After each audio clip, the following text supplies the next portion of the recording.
Assalamualaikum warahmatullahi wabarakatuh. Anak-anakku kelas 9, bagaimana kabarnya hari ini? Sehat semua? Alhamdulillah. Bu Linda pada kesempatan kali ini akan mendampingi kalian untuk membahas materi tentang meyakini hari akhir dengan mawas diri. Sudah siap semuanya? Baiklah anak-anak,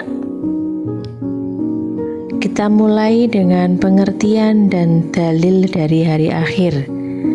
Hari kiamat itu disebut juga dengan hari akhir. Kenapa? Karena tidak ada lagi hari setelah hari tersebut. Dalam Al-Quran disebutkan bahwa istilah lain bagi hari akhir yang menunjukkan dahsyatnya hari tersebut. Nama-nama yang dimaksud bukanlah sinonim, karena setiap nama itu memiliki makna tersendiri. Adapun dalil dari kita harus meyakini adanya hari akhir itu ada dalam Al-Quran surat Al-Hajj ayat 7 yang berbunyi Bismillahirrahmanirrahim wa anna sa'ata atiyatul la raiba fiha wa anna allaha yab'atsu man fil qubur, yang artinya sesungguhnya kiamat itu pasti datang, tidak ada keraguan padanya, dan sesungguhnya Allah akan membangkitkan siapapun yang di dalam kubur. Anak-anak, jenis hari kiamat itu sendiri ada dua. Para ulama mengelompokkan kiamat itu menjadi dua, yakni kiamat sughro dan kiamat kubro. Adapun kiamat sughro itu adalah kiamat kecil. Pada kiamat sughro hanya bagian-bagian tertentu yang mengalami kehancuran. Kiamat sughro atau kiamat kecil merupakan peristiwa berakhirnya kehidupan sebagian makhluk di dunia ini. Contohnya kiamat sughro itu adalah kematian, kemudian adanya bencana alam, itu termasuk kiamat sughro. Kalau kiamat kubro, kubro itu apa? Kiamat kubro artinya adalah kiamat besar, yaitu kehancuran alam semesta dan seluruh isinya, termasuk kematian semua makhluknya kecuali yang dia kehendaki. Alam kehidupan manusia pun akan berganti dengan alam yang baru, yakni alam akhirat. Selanjutnya kita akan membahas tentang gambaran kiamat secara tersurat di dalam Al-Quran, yaitu dijelaskan dalam Quran surat Az-Zumar ayat 68. Di situ malaikat Israfil meniup sangkakala untuk kali yang pertama. Ketika malaikat Israfil meniup sangkakala untuk yang pertama, berarti itu tandanya semua makhluk akan mati. Kemudian dalam Quran surat Al-Muzammil ayat 18, di situ disebutkan bahwa langit menjadi terpecah belah. Nah, itu terdapat dalam Quran surat Al-Muzammil. Kemudian selanjutnya manusia seperti anai-anai yang berterbangan dan gunung-gunung dihambur-hamburkan, seperti halnya itu dalam Quran surat Al-Qari'ah ayat 4 dan 5. Yauma yakunun nasu kal farashil mabthus, itu ya ayatnya. Kemudian gambaran lagi terjadi guncangan yang dahsyat dan bumi mengeluarkan beban yang berat. Itu disebutkan dalam Quran surat Al-Zalzalah ayat 1 dan 2. Idza zulzilatil ardu zilzalaha wa akhrajatil ardu athqalaha. Surat Al-Zalzalah ayat 1 dan 2. Kemudian sebelum kiamat itu terjadi pasti ada peristiwa dan tanda-tandanya anak-anak. Kiamat sughra tandanya apa? Peristiwanya. Di situ ada peristiwa kematian. Kemudian adanya bencana alam. Jadi ada bencana alam di mana-mana, itu tandanya kiamat sughra. Kemudian maraknya perzinahan. Naudzubillah min dzalik. Jangan sampai kita terperosok dalam yang namanya zina, karena Allah sudah berfirman di dalam Al-Quran yang ayatnya berbunyi wala taqrabuz zina innahu kana fahisyatan wa sa'a sabila. Ya, janganlah kalian mendekati zina. Mendekati saja tidak boleh, hukumnya adalah haram. Kemudian meningkatnya kejahatan seperti pembunuhan. Nah, sekarang marak itu yang namanya pembunuhan. Kemudian korupsi. Nah, kalian juga tahu sendiri bahwa sekarang itu yang namanya korupsi itu di mana-mana ada, apalagi di dalam pemerintahan. Kemudian krisis ekonomi dan meningkatnya pergaulan bebas. Alhamdulillah kalian semua ada di pesantren. Insya Allah kalian semua terhindar dari yang namanya maksiat, pergaulan bebas. Kemudian tanda kiamat sughra. Yang pertama adalah munculnya Dajjal. Kemudian turunnya Nabi Isa, munculnya Imam Mahdi, keluarnya Ya'jud dan Ma'jud, kemudian matahari terbit dari sebelah barat, kemudian muncul dukhon. Dukhon itu adalah awan hitam. Kemudian munculnya dabbah. Dabbah itu adalah hewan yang melata, muncul pada pagi hari. Peristiwa para ahli mengenai kiamat pasti akan terjadi.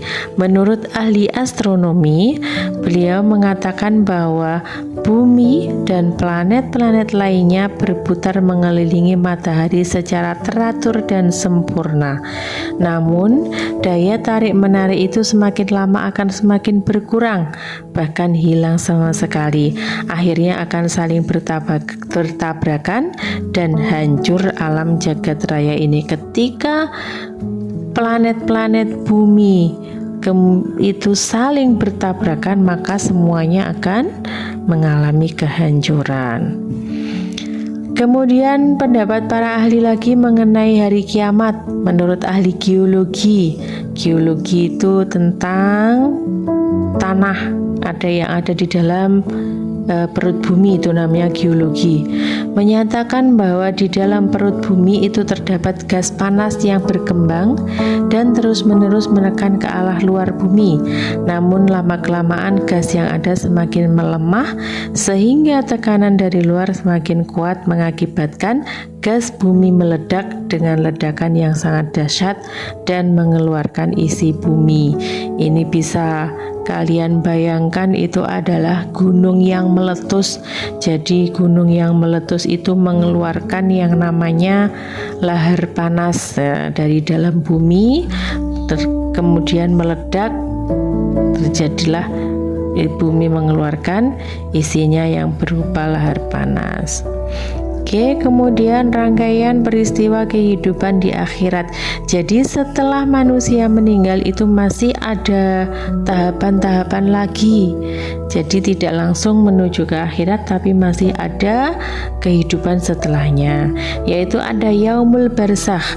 Yaumul barzakh itu adalah alam kubur. Alam kubur itu menjadi batas antara alam dunia dengan alam akhirat. Kemudian setelah alam barzakh itu ada yaumul ba'ats. Yaumul ba'ats itu adalah hari dibangkitkannya semua manusia dari alam kubur. Kemudian ada yaumul mahsyar. Yaumul mahsyar yaitu hari dikumpulkannya seluruh manusia setelah dibangkitkan dari kuburnya. Jadi semuanya dikumpulkan di padang mahsyar, makanya disebut dengan yaumul mahsyar. Kemudian yaumul hisab. Yaumul hisab yaitu hari perhitungan amal perbuatan manusia selama menjalani hidup di dunia. Jadi di situ amalnya banyak yang baik atau banyak yang buruk, nanti di situ kita diadili. Kemudian yaumul mizan. Yaumul mizan itulah hari ditimbangnya amal perbuatan manusia ketika di dunia. Jadi ketika di dunia dia banyak melakukan amal baik atau amal buruk, nanti ketika di akhirat ada yang namanya yaumul mizan. Kemudian yaumul jaza. Jaza itu artinya adalah pembalasan.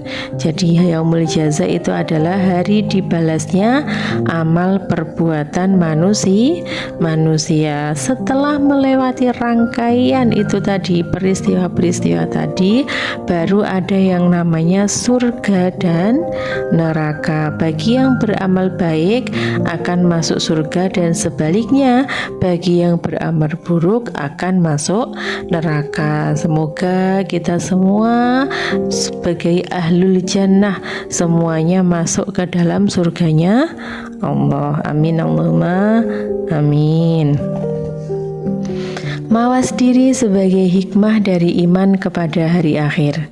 Mawas diri adalah kemampuan untuk mengelola respon sosial dalam konteks kehidupan nyata, menyesuaikan tindakan Anda dengan budaya, lingkungan, dan kebiasaan orang lain. Sikap ini mencerminkan kehati-hatian dan kewaspadaan terhadap situasi tertentu dengan tujuan mencegah terjadinya konsekuensi yang negatif. Jadi kita harus bisa mawas diri, bisa mengendalikan diri dengan apa yang ada di sekitar kita. Kemudian yang terakhir, ini ada sifat mawas diri itu ditunjukkan dengan cara bagaimana. Yang pertama adalah menghilangkan rasa sombong, menghilangkan sikap sombong. Tidak ada yang boleh disombongkan dari seorang manusia. Yang patut sombong itu hanyalah Allah. Menghindari perbuatan tidak terpuji. Jadi akhlak tercela itu harus kita hindari, dan senantiasa berbuat baik kepada sesama manusia.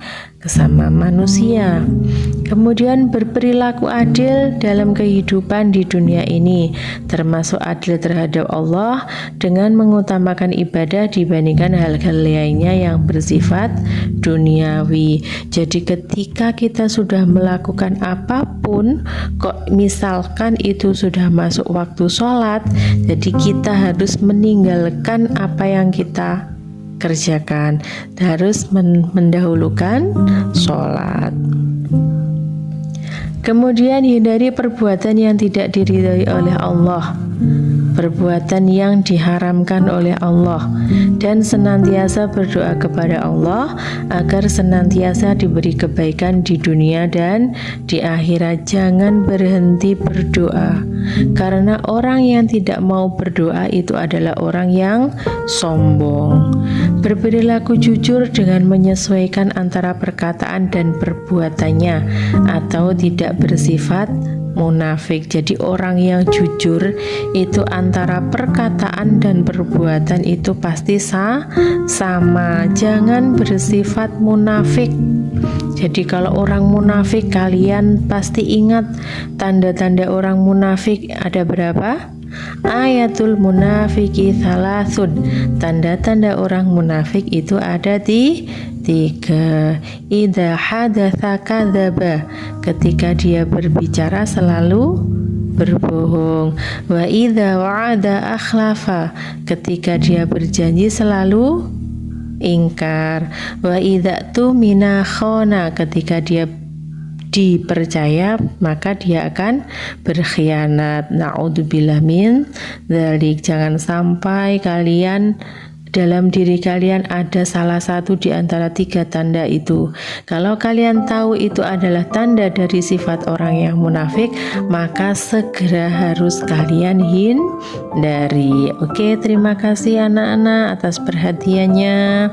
Mungkin materi kita akhiri sampai di sini.